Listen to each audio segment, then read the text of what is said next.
He was once unstoppable. The heir to Pelé, the most expensive player in football history. But behind the billions, the glory and the smile, Neymar Jr. was crying alone, unable to get up, wanting to quit forever. "For me, that's it," he told his father. "I don't even know if it's worth operating." The man who had conquered Europe, who had broken transfer records, who had scored more goals for Brazil than anyone in history, was ready to walk away.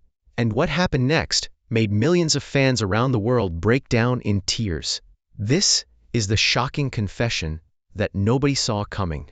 The truth about Neymar's darkest moment, and the heartbreaking reason he almost gave up on football forever. Let's start with the numbers, because the numbers tell a story of greatness, but they also tell a story of pain. Neymar da Silva Santos Jr. is Brazil's all-time leading goal scorer, 130 appearances, 80 goals for his country. He won the Champions League with Barcelona. He led PSG to their first ever Champions League final. He was part of one of the greatest attacking trios football has ever seen, MSN, alongside Lionel Messi and Luis Suarez. He was the most expensive player in history, $222 million, a world record that still stands. In November 2025, Neymar Sr., the father who had guided his son's career from the streets of Mogi das Cruzes to the top of the world, revealed something that shocked the footballing universe. His son, the man who had everything, was ready to throw it all away. "I went to his house and asked him how he was," Neymar Sr. told Rafa Tecla in an emotional interview. "He looked at me and said, 'I can't take it anymore. I'll have surgery. Dad, I don't even know if it's worth operating. For me, that's it." The man who had scored 79 goals for Brazil. The man who had won league titles in 3 different countries. The man who had earned more money than most people could dream of. He was done, finished, ready to walk away. His father's response was immediate, desperate, loving. "What do you mean? That's it?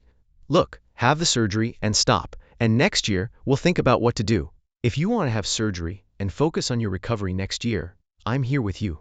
To understand why Neymar wanted to quit, you have to understand the physical torture he had endured. The October 2023 injury was the breaking point. A World Cup qualifier against Uruguay. A push from Nico de la Cruz, a fall, a terrible twist of the knee. He was stretchered off the field in tears. The diagnosis was devastating. A ruptured anterior cruciate ligament and meniscus in his left knee. He would be out for 340 days, almost a full year of his career, gone. But this wasn't the first injury, and it wouldn't be the last. Neymar had joined Al Hilal in August 2023 for a reported fee of around $90 million. The Saudi Pro League champions were paying him a reported salary of around $104 million a year, 7 appearances in 18 months. A career in Saudi Arabia that was supposed to be a triumph turned into a nightmare. The ACL injury, the long recovery, a brief return, then a hamstring injury, then nothing. Al Hilal's coach, Jorge Jesus, said the words that every player fears. He can no longer play at the level we are used to. Things have become difficult for him, unfortunately. Neymar and Al Hilal mutually agreed to terminate his contract in January 2025. He was going home, back to Santos, back to where it all began. His return to Santos was supposed to be the ultimate redemption story, the prodigal son coming home. The prince returning to his kingdom. His debut as a starter came on February 10, 2025, his first start in a year and 4 months. The last time he had started a game was October 18, 2023, the night of the injury. And what did that return look like? This wasn't Neymar, this was a shadow of the man who had been unstoppable. And the fans noticed. The critics noticed. Everyone noticed. "I think I was unstoppable in those 4 years at PSG," Neymar said, laughing during his Santos reintroduction press conference. The 0-6 defeat to Vasco da Gama in August 2025 wasn't just a loss. It was the worst defeat of Neymar's career. And it broke him. "I'm ashamed. I'm totally disappointed with our performance," he said after the match. "It's a feeling of extreme shame. I've never experienced this in my life. Unfortunately, it happened." The tears were from anger, from everything.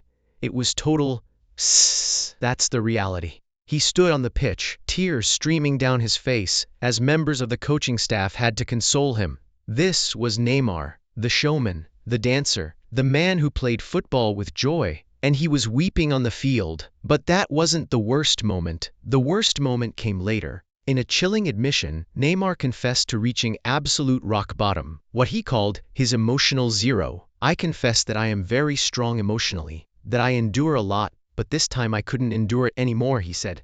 Think about that. The man who had faced criticism his entire career, the man who had been called a diver, a showman, a prima donna, the man who had been booed by his own fans. He had endured all of it, but this time he couldn't. "It was the first time I asked for help," he revealed. Neymar had been to therapy before, but never like this. "I had done therapy before, but it wasn't because I was doing badly. It was because I wanted self-help. But this was the first time my emotional state reached zero, the bottom, the absolute lowest point." He found himself unable to even get out of bed, unable to face the world, unable to find the strength to keep going. "After the match against Flamengo, I received too much criticism. When it comes to me, they always go a bit over the limit," he admitted. "I had no strength to get up alone." But here is where the story takes an unexpected turn. In the darkest moment, when Neymar felt completely alone, a message arrived that would pull him back from the brink. It came from his 13-year-old son, Luca. "Good night, Dad. I know today was a tough day for you and for us. But I wanted you to know that in these difficult times, when no one is by your side, you know I will always be here to support you," Luca wrote. "When no one is by your side, you know I will always be here." A 13-year-old boy, comforting his father, telling him he was loved, reminding him that he was not alone. "You are more than an excellent father, you are an idol, my inspiration. And even on the days when you cry, I want you to know that I love you so much," Luca continued. "Always keep that in mind. Remember that your family is here to support you and help you in every moment, whether difficult or good. You are my dad, and always know that I am here for you." But the most powerful part of the message was yet to come. "And never give up on your biggest dream because of people who don't even know you or who you are, because you are capable. Don't see today's defeat as a failure.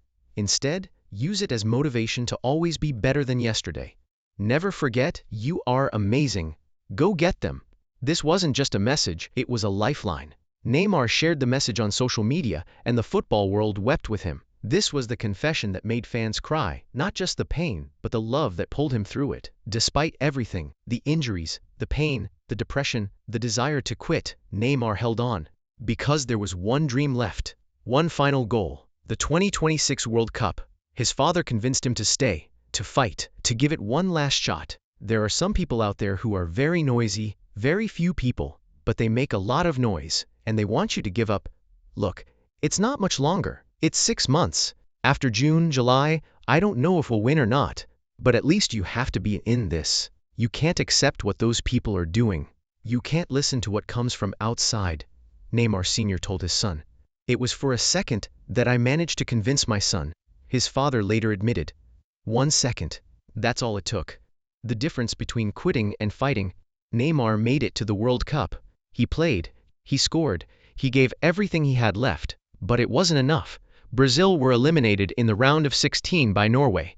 The dream was over. The World Cup that was supposed to be his redemption was just another heartbreak. And then, the final confession came. "I think my time with the national team has already passed," Neymar said. "I made history there, and I'm very happy about it. I experienced a lot there, gave my blood and my life, and always fought and battled for the yellow jersey, but I don't think I want it anymore." Brazilian coach Carlo Ancelotti confirmed what everyone had suspected. "I think this World Cup marks the end of a generation of very important players, starting with Neymar, going through Danilo, Casemiro, all those players who were over 30 years old at the World Cup. The king was gone, the dream was over, but the man who had almost quit, who had cried alone in his room, who had been saved by his son's love, he was still standing."